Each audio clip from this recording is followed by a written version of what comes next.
verse 17 speaks of being ready to give and willing to share. Okay. Where is that? Verse 17. Verse 17. 6.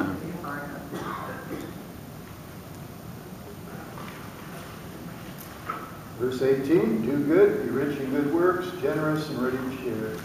They're storing up for themselves the treasure of a good foundation for the future. So that they may take hold of the life that really is life, is my translation. So if you really want to experience life, you have to give. And so one of the biblical teachings about giving is we give not because others need to receive it. We give because without our giving, we're not experiencing the life God intends for us to have. So giving is what we have to do for us, for ourselves. If we do not give, it impacts us in very negative ways. And so one of the foundations of Christian giving is always, I give because I need to give. It's like if I only take things into my body, but I don't let anything go out, I die. If I only breathe in and don't exhale, I die. Giving is an essential to life, and we've got to give. And the Bible's clear on that in a number of places. The reason why we give isn't because people need to receive it and have so many needs. It's because it's essential for our own well-being. Selfish people are never happy people. A couple years ago, I was out for a couple weeks and we did a thing on generosity and we asked people in the congregation to speak. But it was interesting because at council I asked them, who are the people that you consider to be generous? And they came up with this list. And it was easy to determine who was generous because they were the happiest people. It had nothing to do with how much money they gave in these things. It had to do with their availability. It had to do with their contentment in who they are and what they have. They were the happy ones. They were the smiling ones. And so, although I wasn't there that Sunday, I could picture one person after another standing up there with big smiles on their faces, telling about people, not about themselves as being generous, but people that were generous to them. And easy. When you give, it's good for you. So, that's one of the points here, is you need to give. It's essential to life. So we always tend to deal with giving as an obligation or as a duty, not as something that's just absolutely important. I think that's why Jesus spends so much time talking about money and that. And if you think about the parables that Jesus taught, the parables about money are never to the poor. They're always to the wealthy. That's where the money is. It's where the money is, and it's where the people are most likely to misuse it. And so for them it becomes the accumulation of it and the like, rather than the use of the gift that they've been given. So it's not about, does the amount of money that you have mean that you're more susceptible to sin? I don't think so. Poor people, rich people, we can all want more money. It all depends on what you compare yourself with. So there's nothing evil about dollars. So whether you have a lot or whether you have little, it's not what you have. It's what does it mean to you and how do you use it? So, yeah, consider that, because Paul's not saying money's bad. And I believe that many people in the early church were fairly wealthy. And that's why there's consistent calls to care for the poor, the orphans, the widows, to take care of those who can't take care of themselves. That's the responsibility that we who have need to be about in caring for others. So,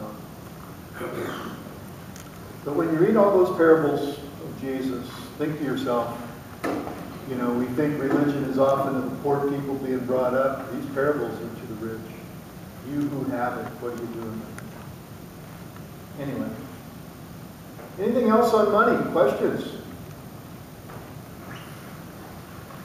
Do you kind of feel that that's... Oh, go ahead. No, you go ahead. Ladies first. I was taking it away from them. Okay, that's all right. Go ahead. To verse 20. Uh-huh. Turn a deaf ear to empty and worldly chatter. Turn off the television. Television, yeah. Isn't that the truth? One of the things that I've been giving up in terms of that is sports talk radio, which for me is huge. Well, you gave it up for that? Well, yeah. I've switched it off. It's interesting now that I'm listening to other things, what I'm hearing, and I'm getting away from the talk radio kind of stuff and all the bombardment of that kind of stuff and dealing with more learning things, tapes on CDs and that kind of thing, books. Pardon me?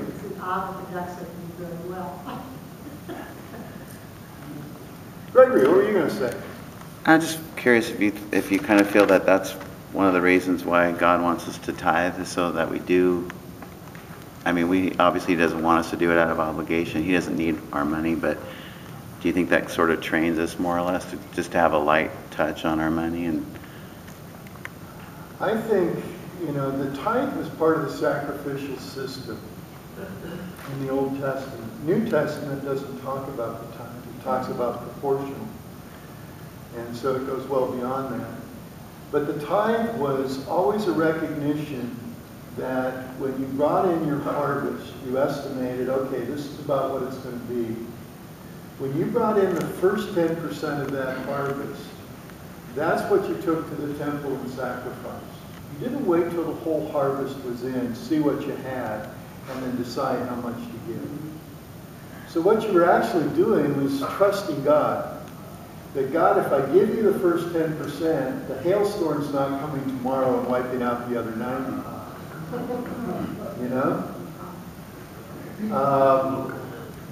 It's always, giving is always, in the Old Testament, was always a faith issue. Who is your God? And we acknowledge who our God is by giving to God first, because they always acknowledge that God gave to us, and without God giving to us, we would have nothing. If God didn't send the sun and the rain, nothing grows. We have nothing. So for them, it would be an automatic kind of response, but it was always a faithful response.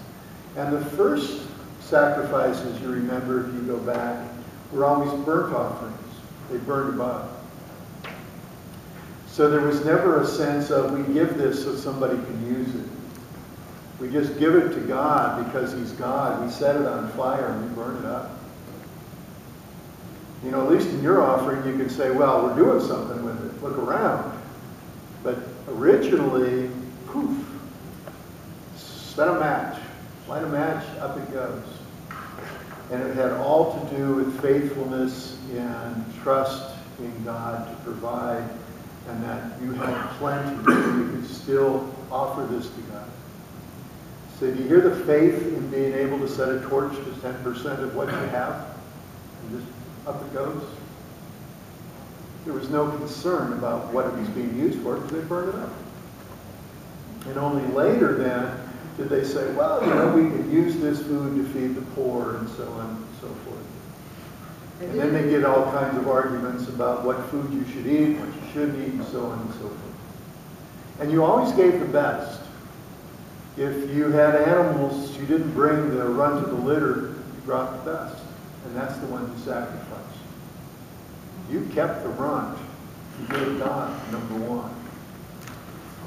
The one without blemish, it's called. Okay. So yeah, the tithe then, the 10%, basically was a faith issue. Do you trust God or don't you? Is God going to provide for you again or not?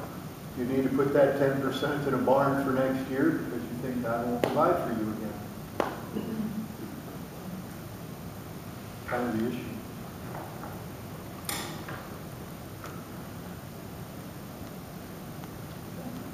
Can I read this, Pastor? Sure. Enjoy what God has given you. If God blesses you materially, don't feel guilty about it. Be thankful, realizing that He wants you to enjoy what you have. Be generous, do good, and share your wealth with others. With wealth comes responsibility. Recognize that you are a steward of what God has given you and invest what you have in His work.